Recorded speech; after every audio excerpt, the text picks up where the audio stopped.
In the dark part of the galaxy, far from any stars, a strange signal pulsed through the void. It was slow, deep, not like the usual signals sent by trade ships or science probes. It was not made for communication. It was not a call for help. It was a silent warning. But no one knew that yet. The Zarn Dominion, the largest alien empire in that sector, received the signal by accident. A listening post on the edge of Zarn space caught the pattern. Its machines could not understand it. The data was encrypted in a way the Zarn had never seen. Curious and proud, they believed no species could hide secrets from them. They sent a scout ship small, fast, loaded with sensors and scanners. Its job was simple: follow the signal and scan its source. The scout ship moved toward the signal's location. Deep in a lifeless region called the Black Shell, no suns, no planets, no known life, just a sea of empty black. After 4 days of travel, the ship reached the edge of a dark gravitational well. Inside floated something massive, a ship. It was long, thick, built like a blade forged in silence. No lights blinked on its surface. No engines glowed. It looked dead. The Zarn pilot, a four-eyed creature named Keltrax, was confused. "This ship is not on any chart," he said. "It is human-made, but it looks old. Older than their current designs." He ordered the ship's main scanner to begin full analysis. Data poured in. The hull was thick, almost ancient, made of alloys the Zarn didn't understand. No weapons showed on the outside.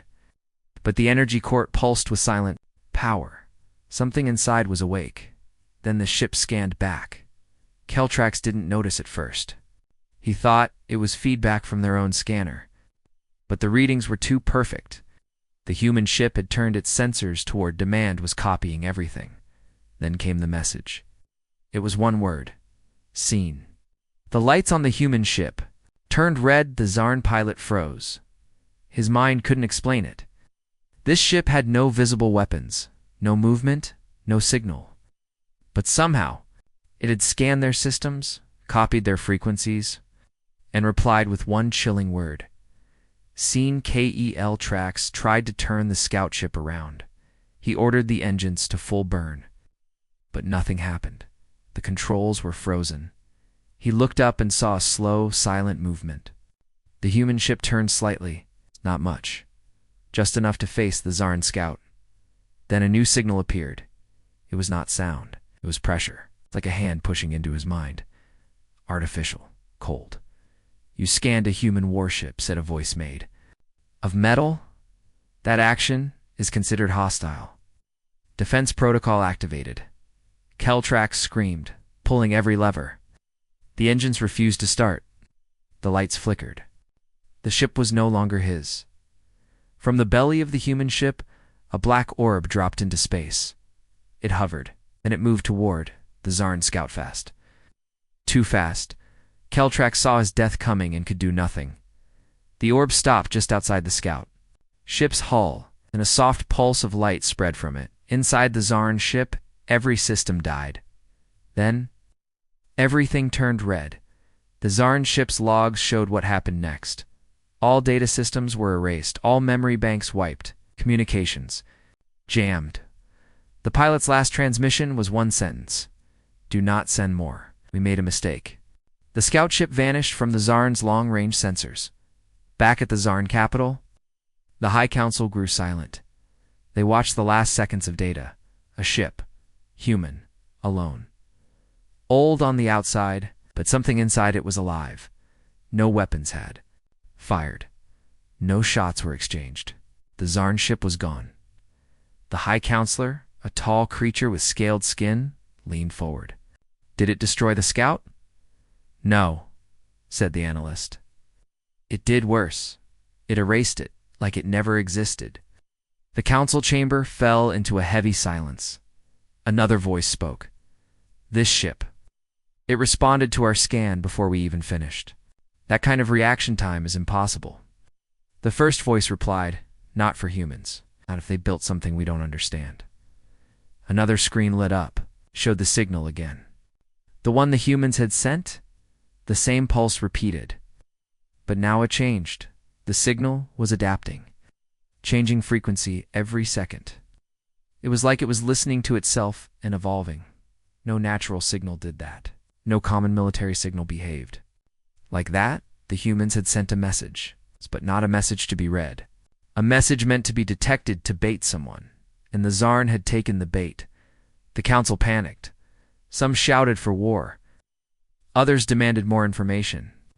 One voice whispered, "What if there are more of these ships?" No one answered. In a hidden chamber deep inside the council's fortress, an old advisor watched the footage again. She had studied human history. She remembered Earth's silence after the last war. A silence that lasted 20 years. The humans had stopped talking, stopped sending signals, stopped expanding, but maybe they hadn't stopped. Maybe they were building something. She replayed the word scene. She leaned back in her chair and whispered, "They let us find that ship. The council feared human weapons." But this was not just a weapon. This was something more. The scout ship had scanned a warship, and that warship had scanned back. And what it saw made the humans send a warning. Or maybe not a warning. Maybe it was a test. Far away. Back near the Black Star, the human ship floated. Again, still, silent, waiting. Its systems pulsed once more. Soft energy wave moved through its armor. Inside, a voice spoke from the core. Scan complete. Threat pattern confirmed. Awaiting further orders. No human voice replied, only silence. But the ship did not shut down. It waited, watching the stars, listening for the next scan, and deep inside a machine mind prepared for war. The stars above the human warship were cold and still. Space around it remained quiet. No more signals came. No more ships appeared, until now. From deep in hyperspace, flashes of light bent reality. Multiple ships arrived fast and sharp like knives. The Tsarn fleet had come. 17 warships, sleek, deadly, and burning with anger. They had tracked the last known location of their lost scout ship. They followed the signal trail. Now they had arrived, ready to face the unknown ship that erased one of their own. Admiral Zevrok stood on the bridge of his flagship. His voice was calm, but his eyes glowed with fury. "Target is still drifting," he said. "Looks inactive. We surround, then destroy." His officers nodded. The ship spread out in formation, 3 above, 3 below, 5 in front, 6 behind. They locked weapons, shields raised, scanners on full power. Then a small screen lit up. A face appeared. Human, a man, stood in a dark room with metal walls behind him. He wore a black uniform, clean and sharp. No medals, no symbols. Just a thin line of silver on his collar. He looked directly at the camera, straight into the Tsarn flagship. He smiled. "Hello," he said. The Tsarn bridge froze. Zevrok stepped forward. "Who are you?" The human replied softly. "Captain Elias Arlen, ship commander, us Valiant." Zevrok narrowed his eyes. "You are surrounded. Power down your vessel." Now, Captain Arlen didn't move, kept smiling. "You scanned us," he said. "That was your mistake." Zevrok growled. "You erased one of our scout ships." "That was your mistake." Arlen nodded slowly. "No, we didn't erase it. You triggered our ship's defense AI. It responded as it was designed to." Zevrok raised his hand. "One more word, human, and we fire." Arlen leaned forward slightly. "I hope you do." Then the screen went black. At that exact moment, everything changed. The Tsarn sensors lit up with red warnings. The human ship, which had looked silent and still, now pulsed with deep energy. Its armor shifted. Parts of the hull opened, revealing weapons hidden behind thick plates. Giant cannons slid out from under the surface. Long missile pods rotated into position. The Valiant was not old. It was a mask, a trap, and the Tsarn had stepped into it. "Fire!" Zevrok shouted. 17 ships launched plasma beams and torpedoes toward the Valiant.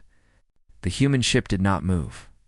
Then, just before the weapons hit, it vanished.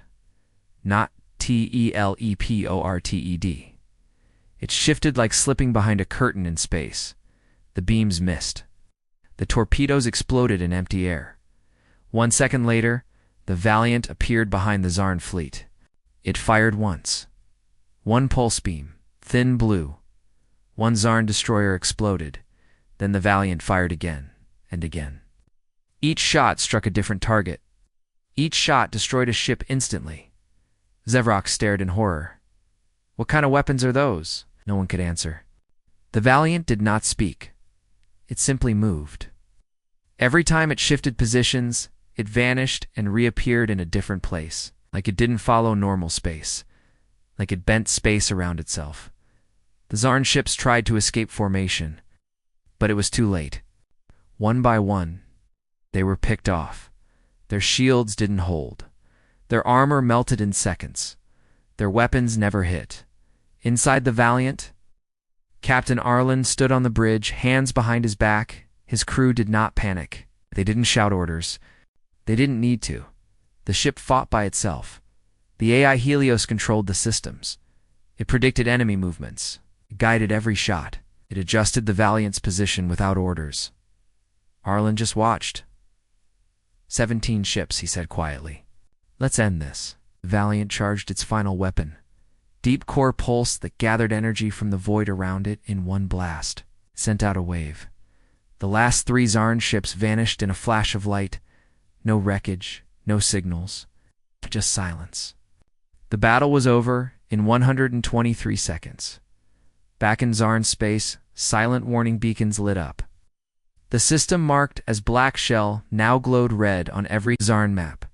Do not enter. Unknown human warship detected. Extreme threat. The High Council received the battle data from emergency sensors. Most of it was corrupted. The last image was clear. A single human warship, unmoving, alone, floating over a graveyard of alien ships, and Captain Arlen, smiling. One counselor shouted, "We must respond. This is war," another whispered. "This is not war. This is punishment." In deep space, the Valiant returned to silent mode. Its weapons folded back into the hull. Its engines went dark. The signal it had sent once before pulsed again, but this time it added one new line. "This was your warning. Do not scan us again." Captain Arlen sat in his chair. He looked out at the stars. He didn't feel joy. He didn't feel hate. He felt nothing. "Return to deep drift mode," he said. The ship obeyed. Behind the calm of space, behind the silence, the Valiant waited. Not for a fight, but for the next mistake. The Zarn capital was in chaos. The High Council had gathered inside the Grand Hall, a tall building made of black stone and glowing crystal. Hundreds of screens floated in the air. Every one of them showed the same thing, the wreckage of 17. Zarn warships burning, twisted, and drifting in silence. They had lost an entire fleet. No survivors, no escape pods, no black boxes, just destruction. The only piece of evidence left was a short burst of data from one damaged backup sensor in a distant listening post. That signal showed the last seconds before everything ended. The image was low quality, full of static, but the shape of the human ship was still visible. The Valiant, cold, silent, waiting, and then gone. A new council member stood in the center of the room. His name was Jarut. He was younger than most. His skin glowed with soft green. Light, his eyes sharp with fear and anger. They destroyed 17 warships in less than 2 minutes. He shouted, "We must strike back. We must show these humans." "Show them what?" interrupted the old counselor Vale. Everyone turned. Vale had served on the council for over 300 years. She had lived through the war against the Nilari. She had seen death. She had seen defeat. And now she saw something worse, something she could not explain. "We don't even know what they used," she said softly. "Our weapons didn't hit. Our scanners didn't finish. That ship, it didn't even chase, it waited," Jarut growled. "So we do nothing? We just stay silent while they erase our fleets?" "No," Vale replied. "We find out what we're dealing with." She turned to the head analyst, small creature with 6 eyes and shaking hands. "Show them the full report." She said. The analyst nodded and opened a wide projection in the air. This is what we recovered. The screen filled with lines of code, scan logs, weapon readouts, energy spikes. He began to speak, voice shaking. The human ship used a hull structure we've never seen before. It looks old, but the armor is layered in ways that confuse our scanners.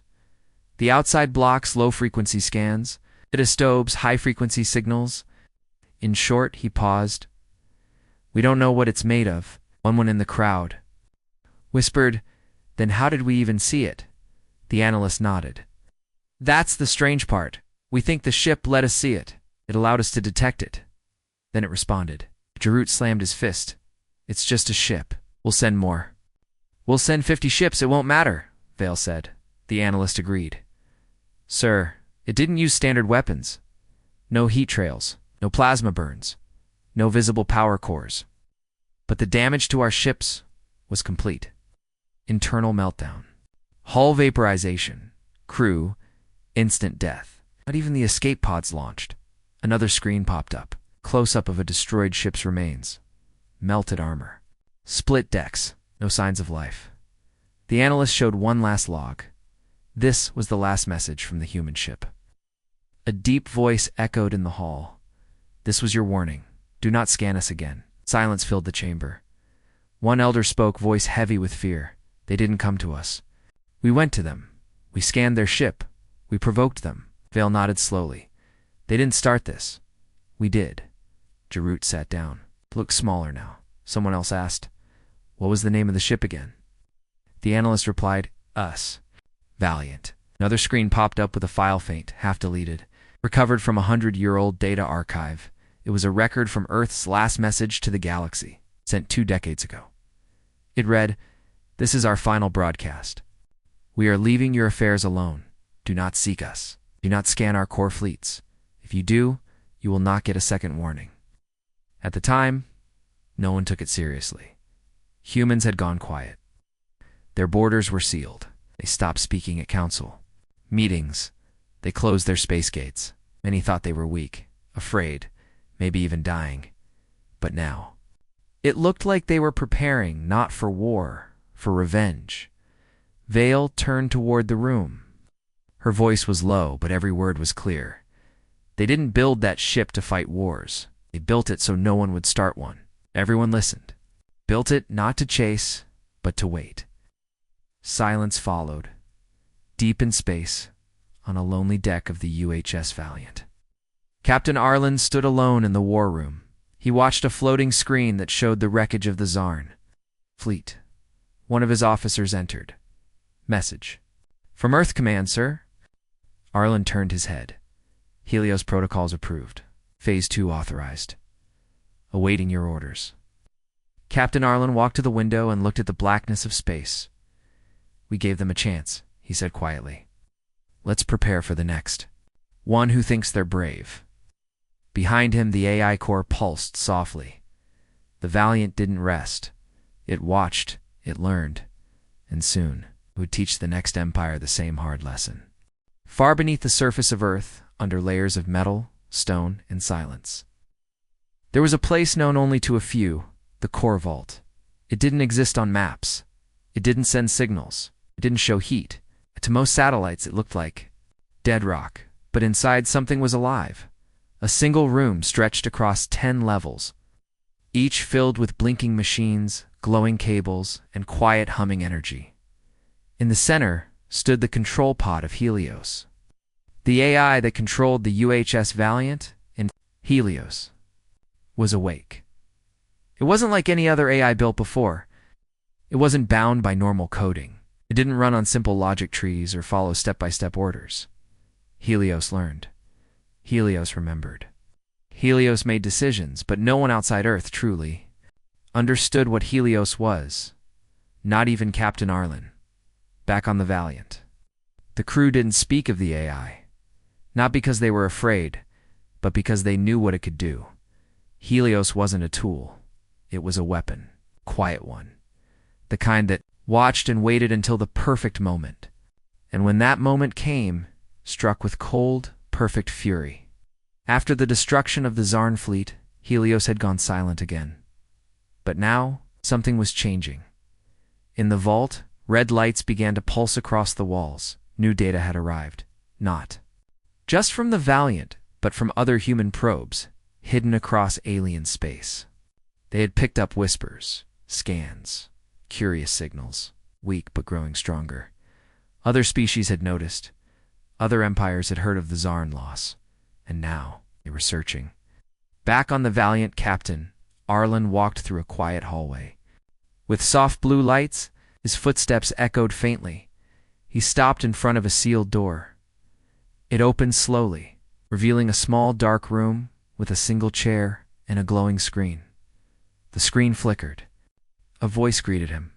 "Hello, Captain." It was Helios. But the voice didn't sound robotic. It sounded calm. "To calm, I know why you're here," Helios said. Arlen sat. More scans. Yes, from 3 different sectors. Zarn, the Zyran Enclave, the Breen Collective. Even the silent Koru were moving. Arlen sighed. "They're testing the edge, seeing how far we'll go." Helios responded instantly. "They forget what we became. They think we disappeared. They think we forgot. They don't know we built you," Arlen said quietly. There was a pause. Then Helios answered, "That was the plan, wasn't it? To let them grow comfortable? To let them believe Earth turned soft?" Another pause. "They're wrong." Back on Earth, the core vault's operators began unlocking higher security layers. Each level revealed older, deeper files, some of which hadn't been accessed in 20 years. Most of the AI's code had been written by a human named Dr. Lena Korena, genius. But also a mystery. She had vanished just after Helios was completed. Some whispered she didn't disappear. Some believed she became part of Helios. Inside the vault, old video logs played silently on dusty screens. A voice echoed from an archived recording.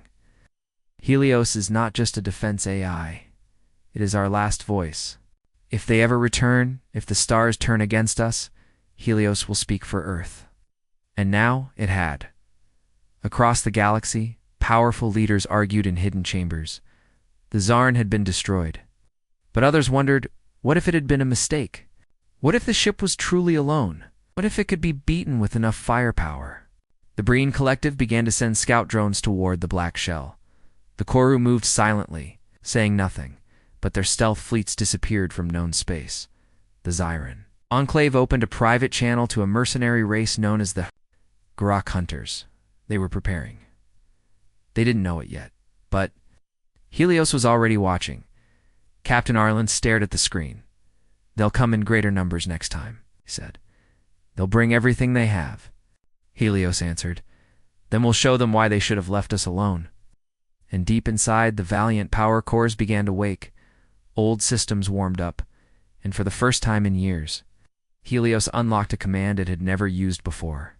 Project Nemesis phased to ICT-IVAT to back on Earth. In the vault, the old staff members stood in silence. The lights dimmed. Soft voice whispered across every speaker. "They scanned us. Now they must see." The Garak Hunters had never failed a mission. They were feared across hundreds of systems, brutal, fast, and born to kill. Their ships weren't elegant. They were monsters, black steel, jagged edges, and engines that roared like thunder. The Zyran Enclave paid them well, very well. "Find that human warship," the Zyran leader said. "Track it, break it. Bring us the wreckage." The Garak commander, a towering beast with 4 arms and metal-covered skin, grinned. "We don't bring wreckage," he said. "We leave ashes." Within days, the Garak fleet entered the black shell. Not quietly. They didn't scan from a distance. They charged in 30. Ships each one, armed to the teeth. They believed what many others had started to believe. The Zarn fleet had been weak, slow, and arrogant.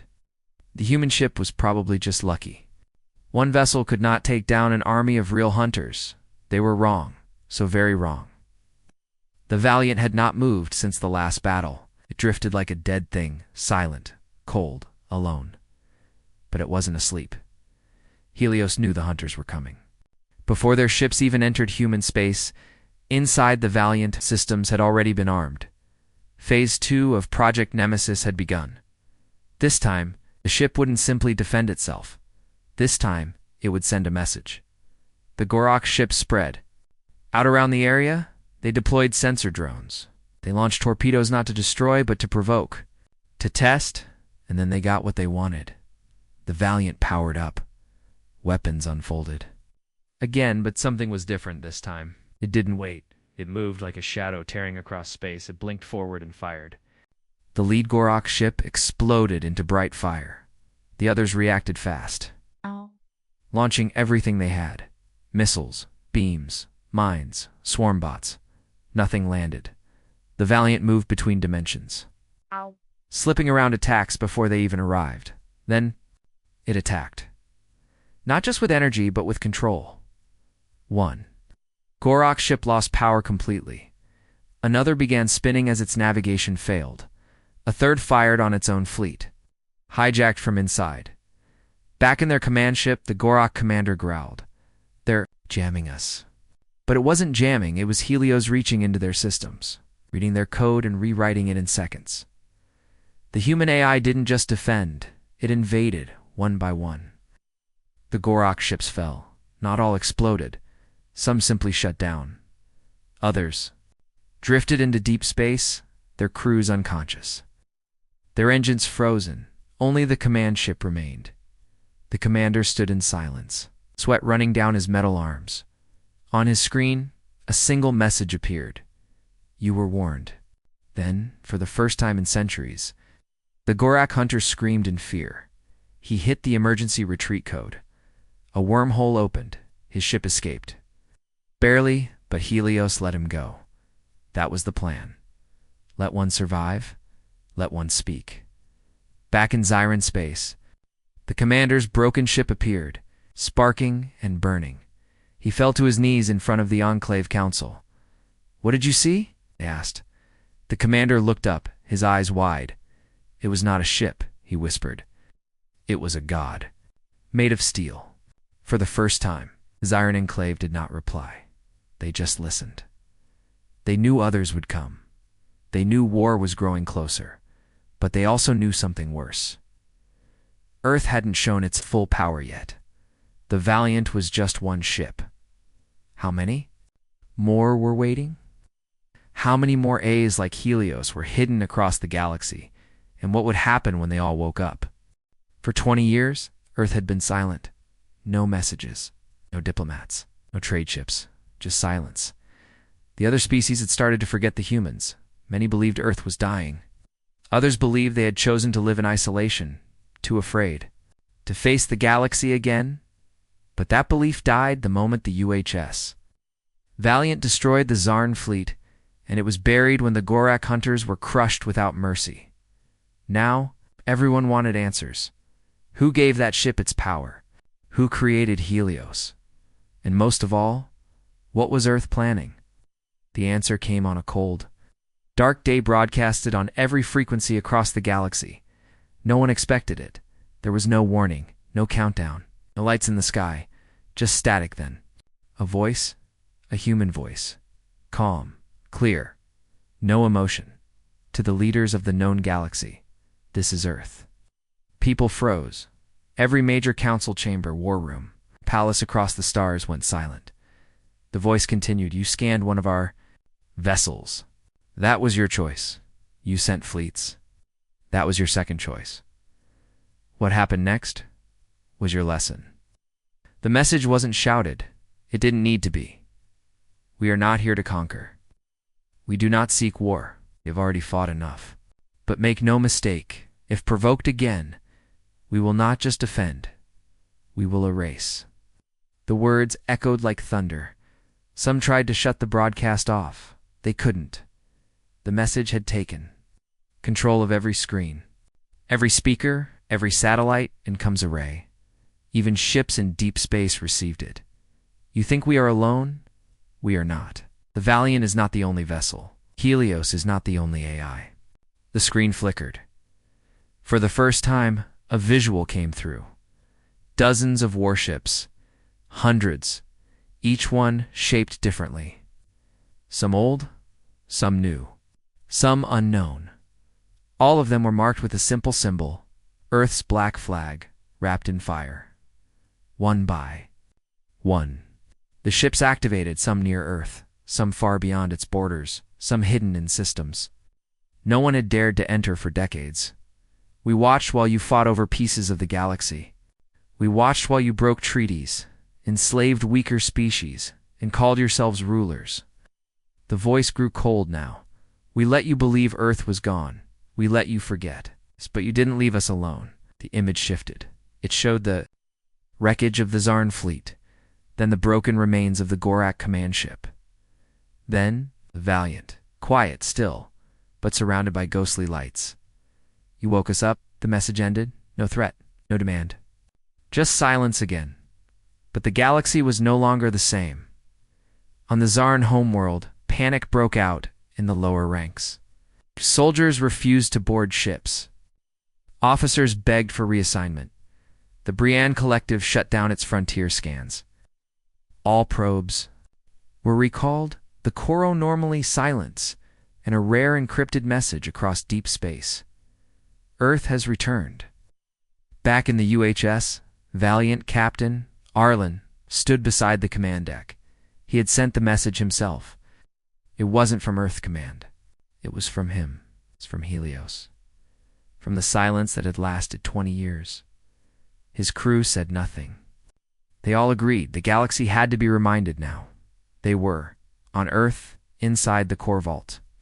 The Council of Terran Defense stood in the dim blue light of the deep bunker. Old generals, scientists, shadow leaders. They watched the same message. Replayed, an older woman in a black coat nodded slowly. "It begins," she said. "Should we release the others?" A technician asked. She looked at a nearby display. The screen showed 5 other A's. It's all marked as sleeping. Helios was just the first. She spoke without emotion. "Prepare them.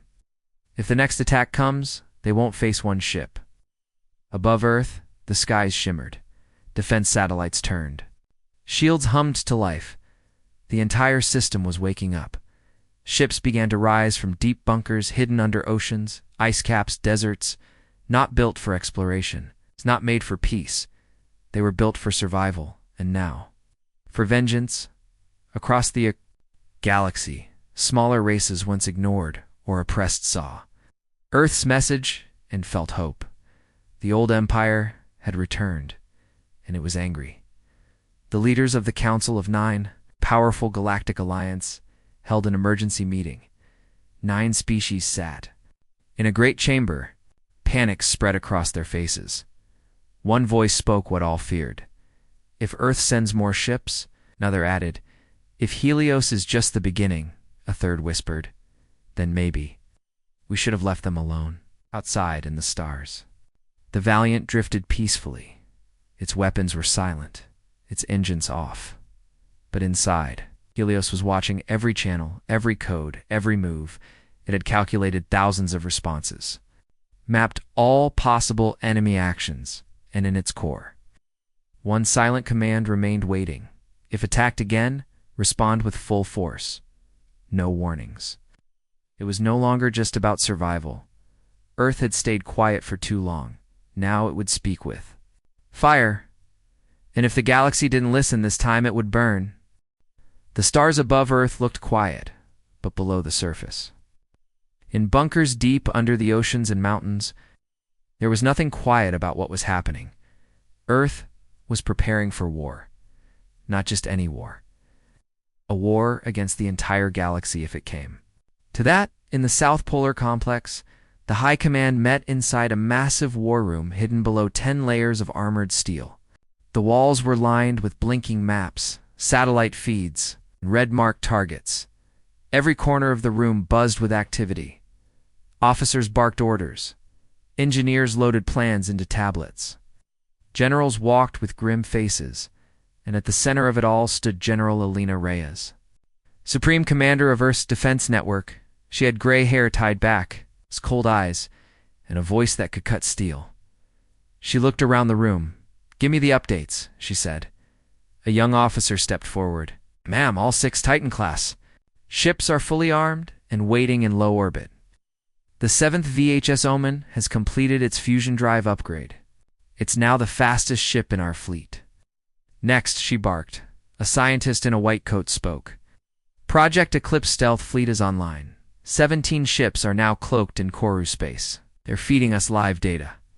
Reyes nodded. "Phase 3 of Project Nemesis?"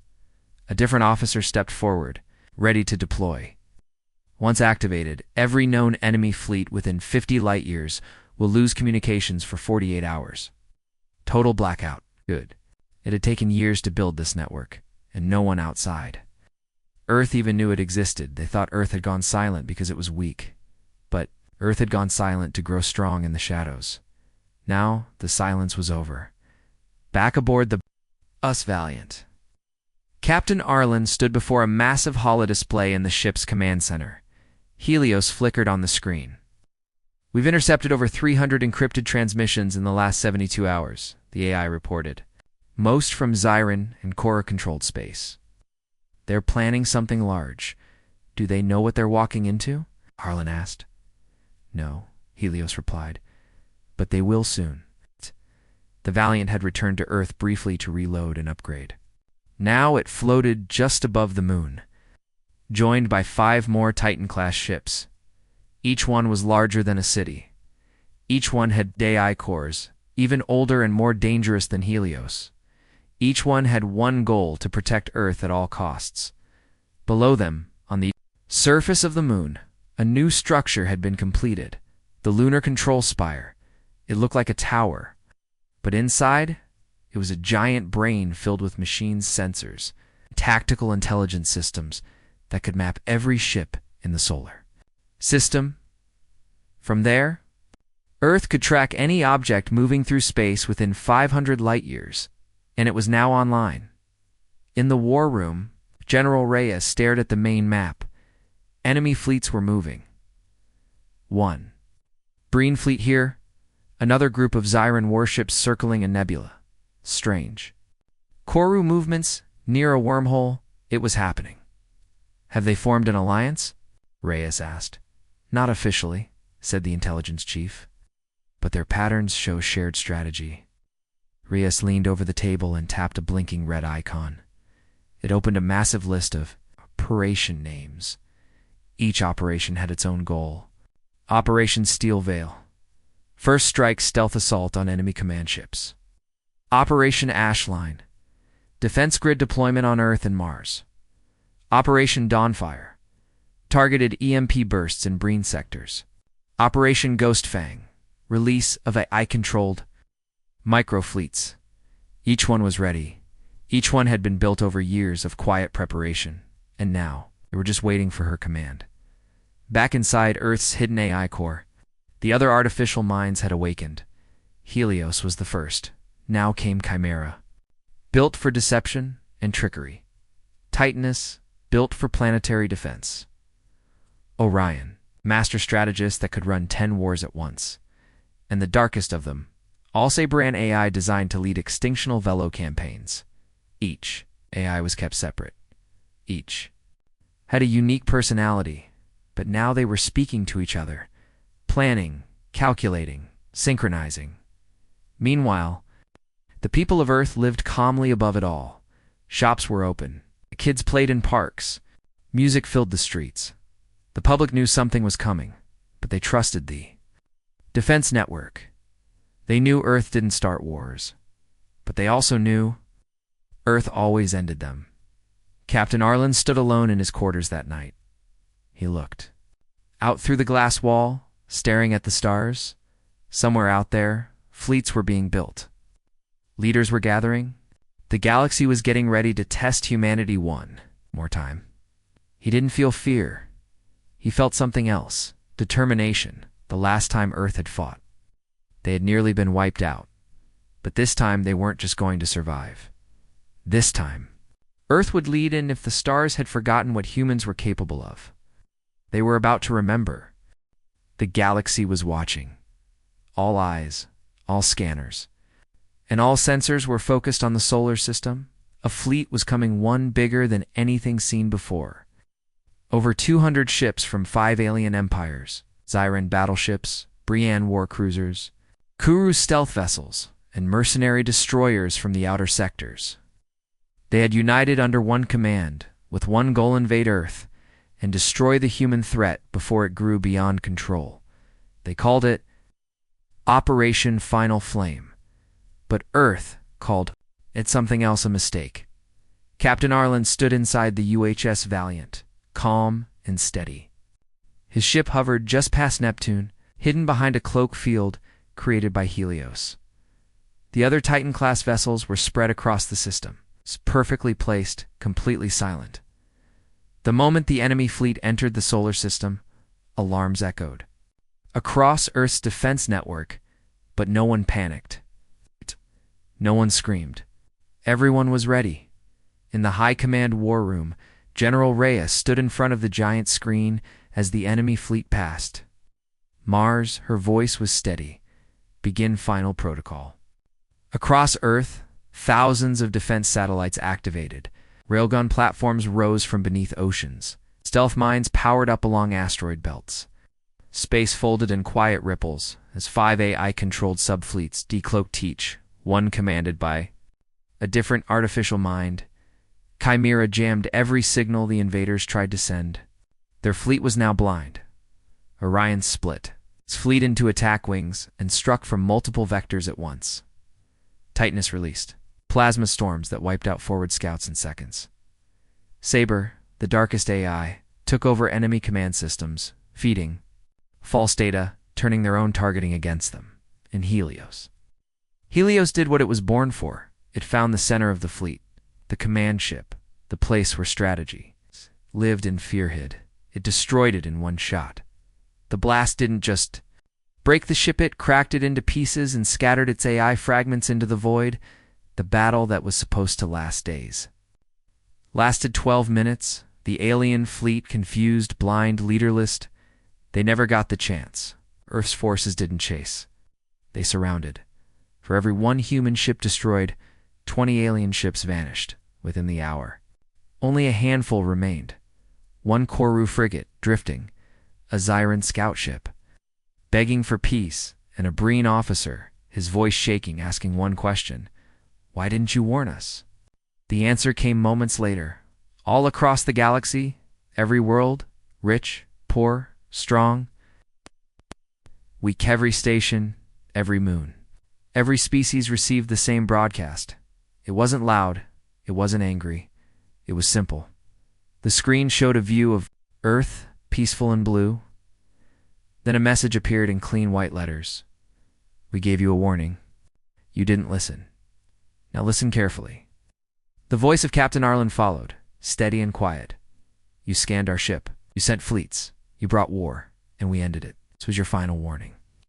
The screen changed again. It showed the 6 remaining Titan-class ships moving through space. Then it showed something no one had seen before. Earth's final ace. Rising from under the planet's surface came the 7th. Titan-class vessel, massive, silent, older than the others, built during Earth's darkest days.